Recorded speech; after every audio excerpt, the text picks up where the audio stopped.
Hello everyone, स्वागत है आपका हमारे यूट्यूब चैनल एप्पल क्लासेस पर। आज की इस क्लास में हम राजनीतिक विज्ञान के अध्याय 4 को जो पढ़ रहे थे उसका ये पार्ट 2 वीडियो रहेगा। पार्ट 1 वीडियो हम कंप्लीट कर चुके हैं, जिसमें हमने लैंगिक मसलों के बारे में जाना, यानी जो समाज में लिंग के आधार पर जो असमानताएं होती हैं, जो विभेद होता है, उसके बारे में जाना। आज की क्लास में हम एक अलग टॉपिक पर बात करेंगे, दैट इज धर्म के आधार पर।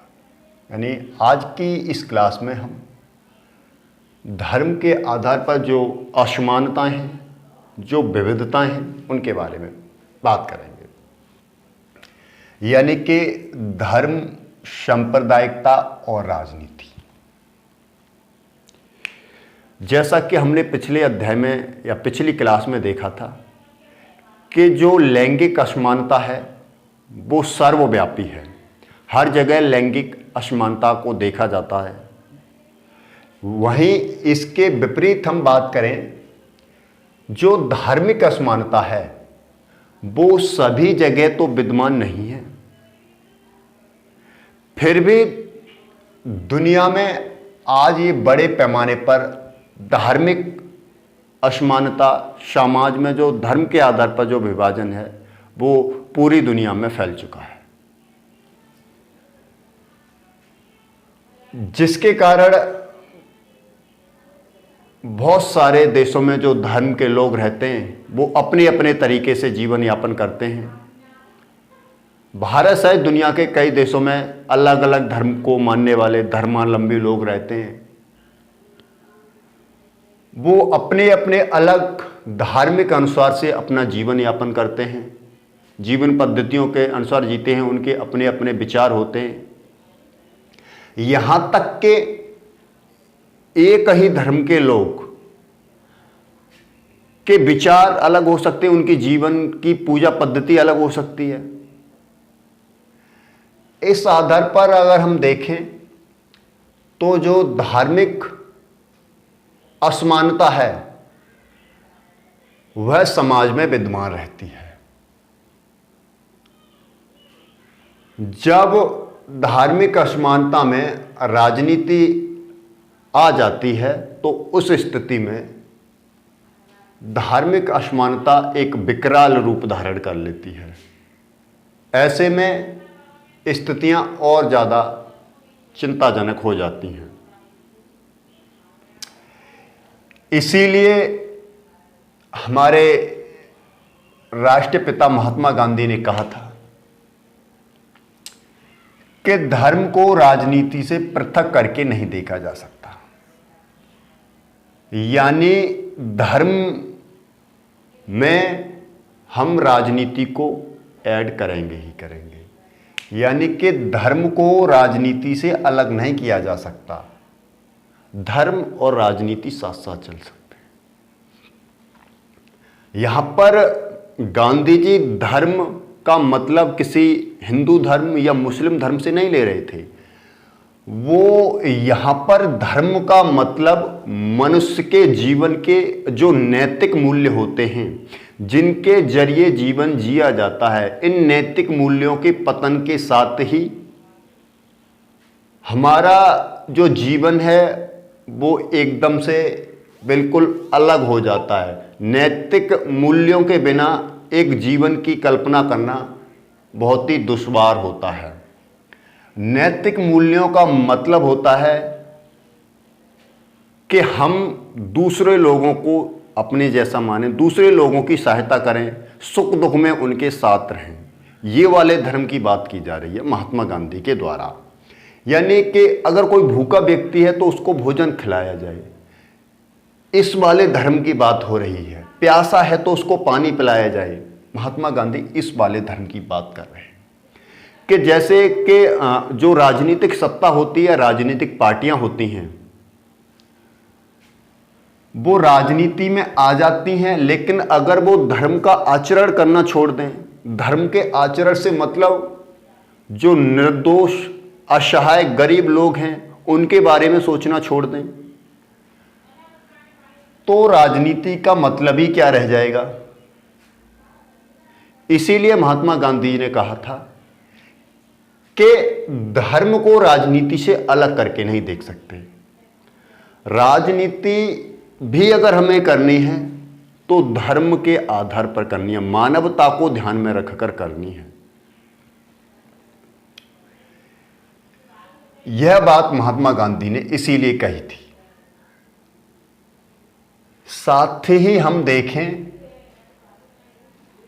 कि बहुत सारे जो लोग हैं, महिला आंदोलनकारी हैं, वो कहते हैं कि धर्म चाहे कोई भी हो, लेकिन सभी धर्म जो हैं महिलाओं के लिए पारिवारिक कानून के साथ भेदभाव करते हैं। सभी धर्म जो है महिलाओं के साथ भेदभाव करते हैं।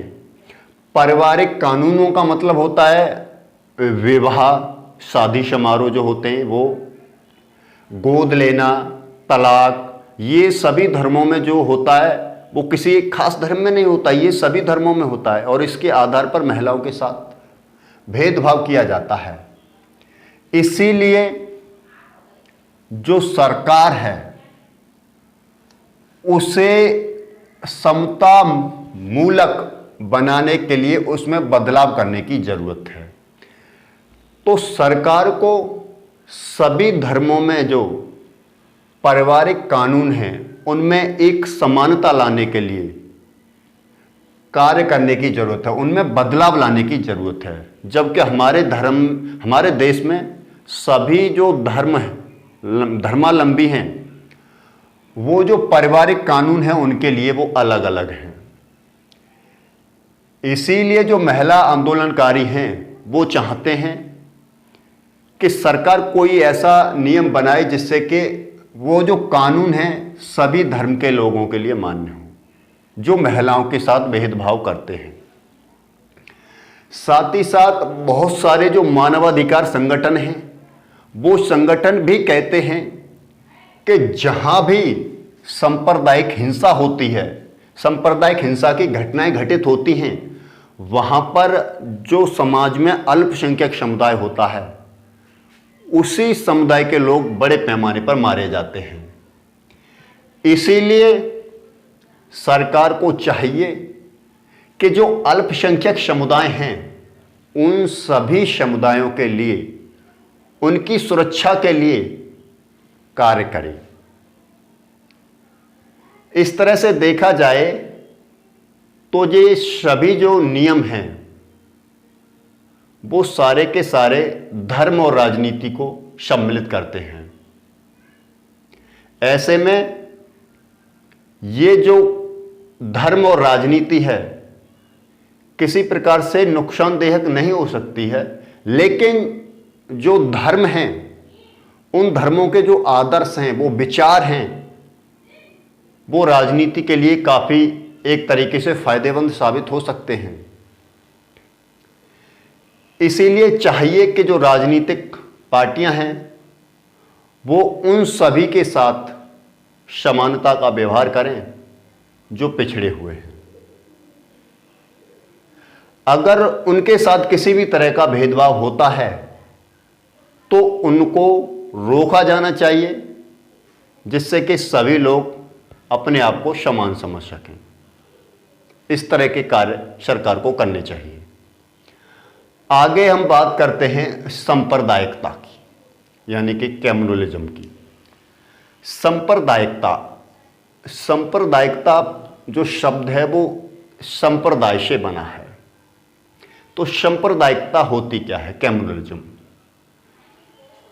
हम जानते हैं कि किसी भी देश में, किसी भी समाज में अलग अलग तरह के धर्मों को मानने वाले लोग रहते हैं। जब एक धर्म को मानने वाले लोग दूसरे धर्म से अपने आप को सुपीरियर समझते हैं और अन्य धर्मों की तरह तरह से आलोचना करते हैं कि ये धर्म इस तरह का है, इसमें ये गलत है, ये गलत है, हमारा धर्म बहुत अच्छा है, हमारे धर्म में शिक्षा अच्छी है, हमारे धर्म की भाषा अच्छी है, हमारे धर्म की पूजा पद्धति अच्छी है। इस आधार पर अपने आप को अच्छा बताते हैं वही दूसरे को गलत बताते हैं। ऐसी जो सोच होती है उसे सांप्रदायिकता कहते हैं।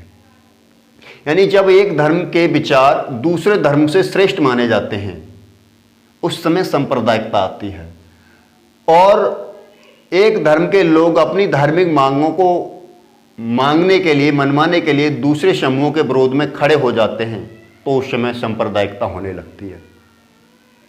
वहीं हम बात करें जब सांप्रदायिकता में राजनीति होने लगती है, यानी कि ये सारे जो विचार हैं, जब उन विचारों को किसी एक धर्म को बढ़ावा देने के लिए जब शासन की ताकत, सत्ता की ताकत भी इस्तेमाल होने लगती है एक धर्म को पारिषण करने के लिए, एक धर्म को आगे बढ़ाने के लिए, तो उस समय जो सांप्रदायिकता है वो राजनीतिक सांप्रदायिकता में बदल जाती है, कम्युनल पॉलिटिक्स में बदल जाती है।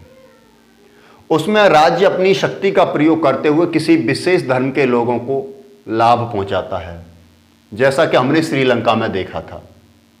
श्रीलंका में जो सरकार थी उसने बौद्ध धर्मावलंबियों के लिए बहुत सारे काम करना शुरू कर दिया, जिसके कारण वहां पर बड़े पैमाने पर टकराव होने लगे। वहीं हम देखें कि जो धर्म जो होता है वह सामाजिक समुदाय का निर्माण करता है। धर्म के जरिए सामाजिक समुदाय का निर्माण होता है, और जो लोग होते हैं वो किसी खास धर्म में आस्था रखने वाले लोगों के समुदायों के बने होते हैं, और जो समुदाय धर्म के आधार पर बने उन समुदाय के जो लोग होते हैं अलग अलग धर्म को मान सकते हैं। अलग अलग धर्म को मानने वाले जो लोग होते हैं वो अलग अलग सामाजिक समूहों के होते हैं, वो एक दूसरे के साथ जॉइंट नहीं हो सकते। उनका कहने का मतलब ये है कि अलग अलग धर्म के लोगों के विचार अलग अलग होते हैं, इसलिए वो एक साथ नहीं रह सकते। अगर उनके विचार किसी भी तरह से आपस में मिलते हैं तो समझो कि वो एक ऊपरी हैं, अपरिहाय हैं, वो उनके जीवन में कोई महत्व नहीं है। साथ ही यह जो बात है, क्योंकि अलग अलग धर्म के लोगों के अपने अपने हित होते हैं जिससे उनमें आपस में टकराव होने की संभावना ज़्यादा बनी रहती है। यह जो सांप्रदायिकता है उस समय ज़्यादा उग्र रूप ले लेती है जब एक ही देश के अंदर, एक ही राष्ट्र के अंदर जो लोग होते हैं एक समान नागरिकता के साथ नहीं रह सकते।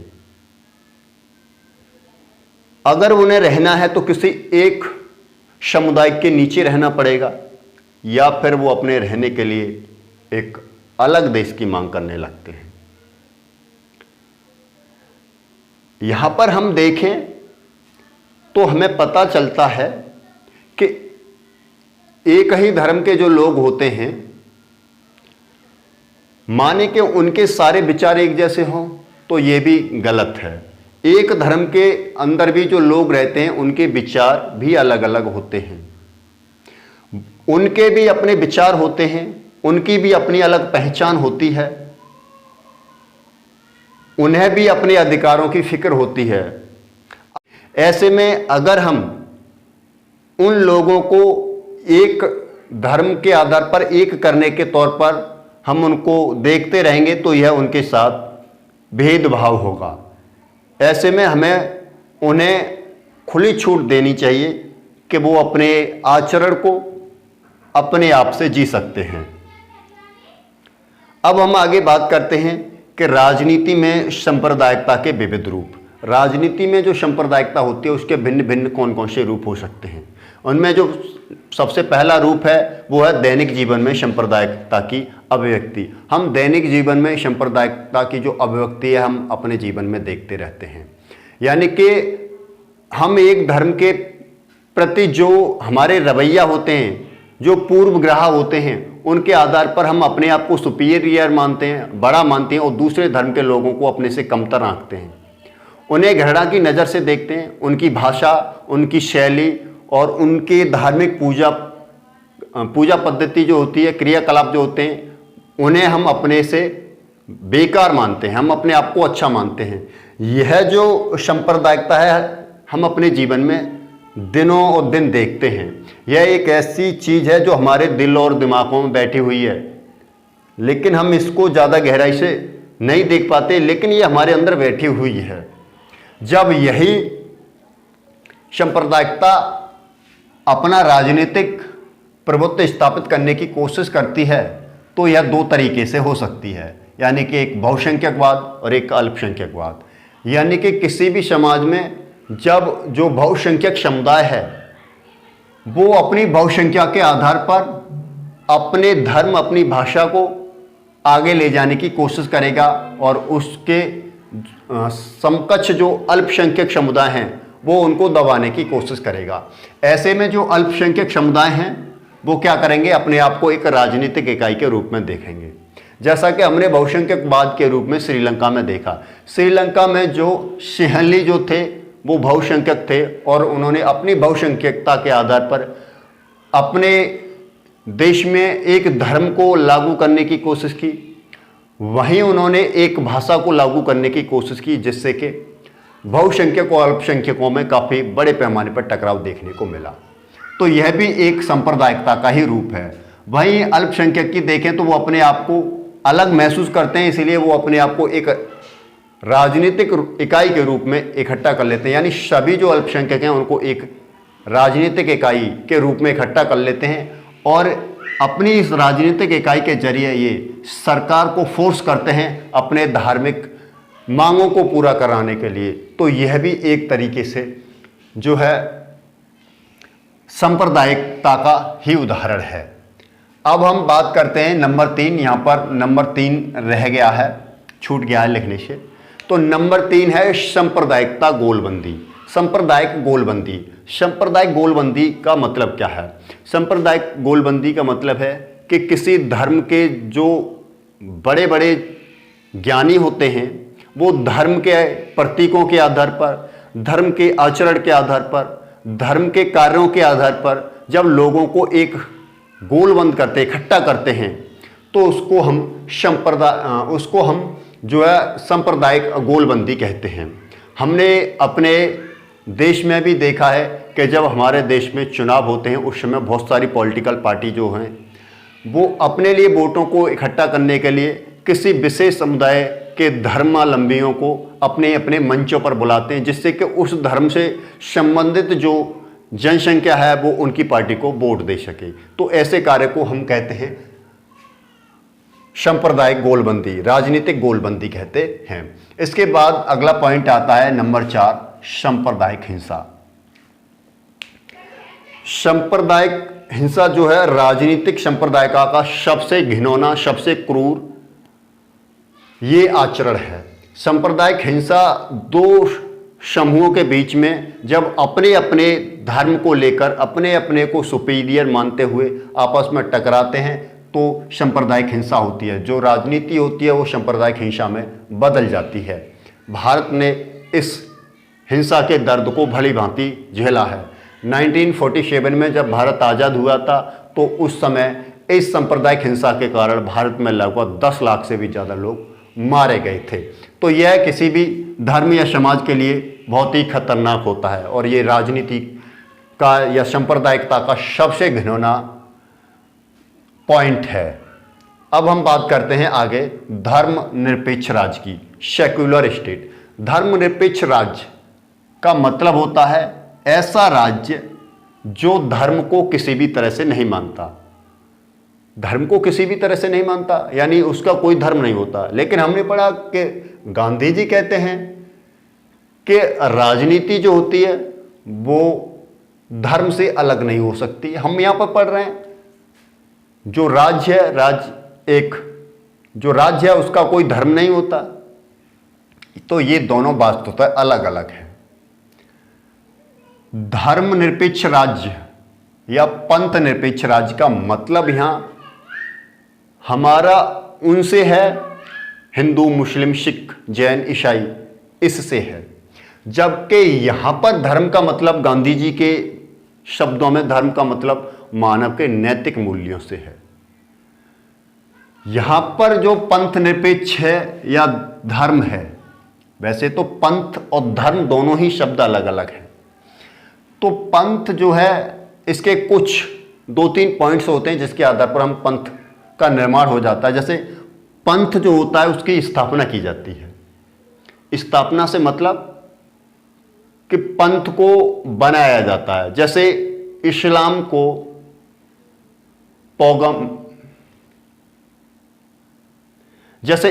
को पैगंबर साहब ने बनाया।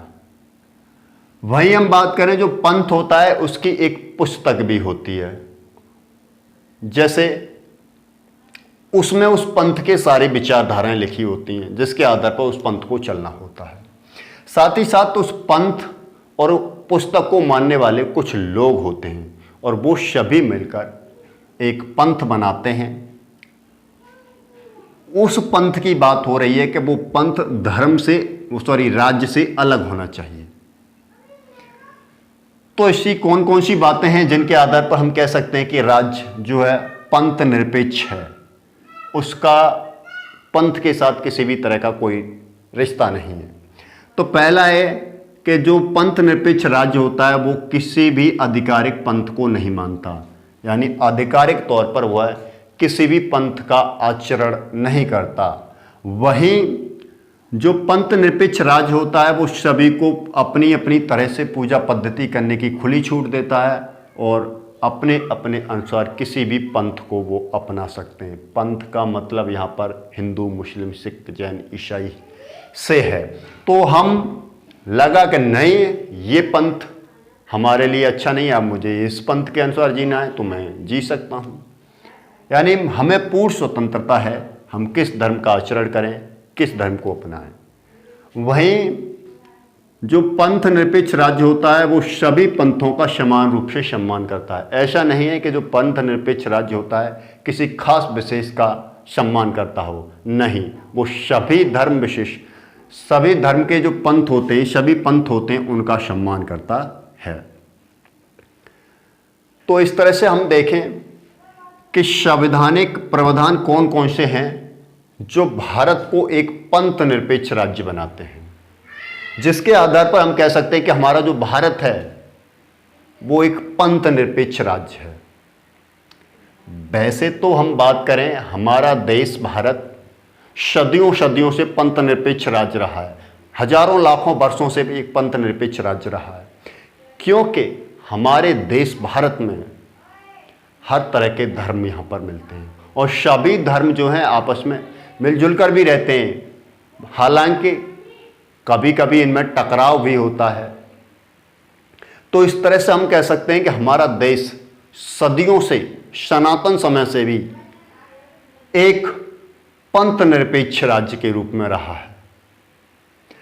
बल्कि हमारे देश में इतने सारे धर्मों की, पंथों की उत्पत्ति हुई है जितनी कि पूरी दुनिया में नहीं हुई।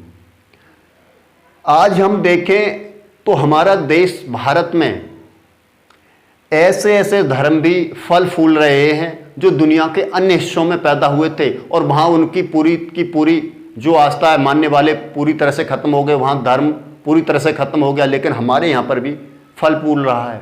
जैसे पारसी धर्म उसकी उत्पत्ति इराक में हुई थी, लेकिन इराक में अब पूरी तरह से खत्म हो चुका है, लेकिन भारत में ये फल फूल रहा है। आज भी इसको मानने वाले लोग भारत में रहते हैं। तो इस तरह से हम कह सकते हैं कि भारत तो हमेशा से ही पंथ निरपेक्ष राज्य रहा है। तो भारत को पंथ निरपेक्ष राज्य बनाने के कुछ महत्वपूर्ण पॉइंट हैं जिनके आधार पर हम कह सकते हैं कि भारत एक पंथ निरपेक्ष राज्य है। जैसे कोई आधिकारिक पंथ नहीं है, भारत सरकार किसी भी आधिकारिक धर्म को नहीं मानती और ना ही किसी धर्म का आचरण करती। सरकार और धर्म दोनों अलग अलग हैं। किसी एक पंथ को विशिष्ट दर्जा नहीं है, यानी सरकार ऐसा नहीं है कि किसी एक धर्म को बढ़ावा दे रही हो। सरकार किसी भी धर्म को बढ़ावा नहीं देती। सरकार के लिए सारे धर्म समान हैं। साथ ही धर्म के आधार पर भेदभाव जो होता है वह हमारे देश में अवैधानिक है। यानी संविधान हमारे इस चीज़ की छूट नहीं देता है कि आप धर्म के आधार पर किसी के साथ भेदभाव करें। अगला पॉइंट है, समानता की स्थापना करने के लिए शासन को धार्मिक मामलों में हस्तक्षेप करने का भी अधिकार है। हमने पहले पढ़ा कि हमारी सरकार किसी भी धर्म में हस्तक्षेप नहीं करती, लेकिन हम यहाँ यह भी पढ़ रहे हैं कि समानता स्थापित करने के लिए हमारी सरकार जो है धार्मिक मामलों में भी हस्तक्षेप करती है। इसका एक जीता जाता जहां उदाहरण आप देख लीजिए, वो है 3 तलाक, हलाला। ये दोनों के दोनों धार्मिक मसले थे। धार्मिक होने के कारण सरकार इनमें किसी प्रकार का हस्तक्षेप नहीं कर सकती, लेकिन यहां पर समानता की बात आई। जो मुस्लिम महिलाएं हैं उनके साथ भेदभाव होता था, इसीलिए सरकार ने समानता स्थापित करने के लिए इसमें हस्तक्षेप किया और इसके ऊपर कानून बना दिया। क्योंकि महिलाओं के साथ भेदभाव होता था, कोई फोन पर, कोई एसएमएस के जरिए, कोई सामने से तलाक तलाक तलाक कह के महिलाओं को अपने से अलग कर देता था। ऐसे में समानता स्थापित करने के लिए भारत सरकार ने धर्म में हस्तक्षेप किया और उसके ऊपर कानून बना दिया। ऐसा हमारे देश ने किया कि पुरुषों और महिलाओं के बीच समानता स्थापित हो सके। इस तरह से हम और हमारे देश में पंथ निरपेक्ष सरकार चलती है। तो अब आप इसमें समझ गए होंगे कि धर्म क्या होता है और पंथ क्या होता है, सांप्रदायिकता क्या होती है और सांप्रदायिक राजनीति क्या होती है। तो अब आप अच्छी तरह से ये बात समझ गए होंगे। अब हम मिलते हैं इसकी लास्ट वीडियो एक जो बनेगी उसमें। तब तक के लिए धन्यवाद।